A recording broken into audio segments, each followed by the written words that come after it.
Odchodzi, opuszcza Piotr Rzym, bo wierni chcą, by się ratował.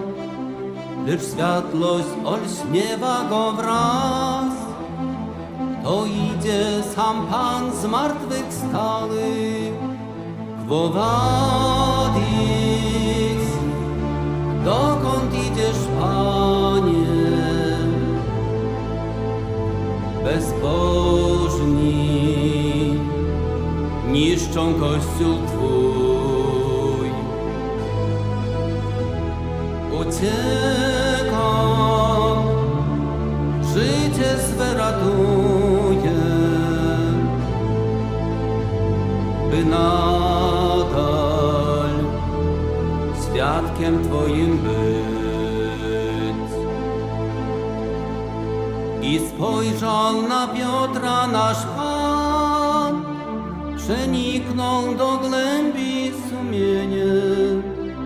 Zrozumiał apostoł swój błąd, przypomniał czas męki i lęku. Quo vado, dokąd idę, pytasz? Do Rzymu, by umrzeć drugi raz. Odchodzisz, rzucasz moje owce, więc pragnę z nimi wejść na krzyż.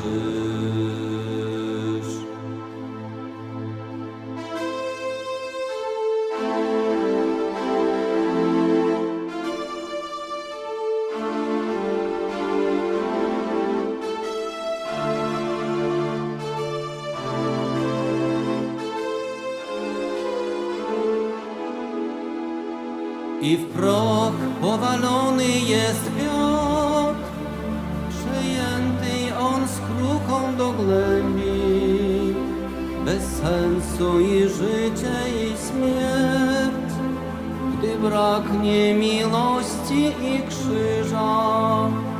Quo vadis, dokąd idziesz, Panie?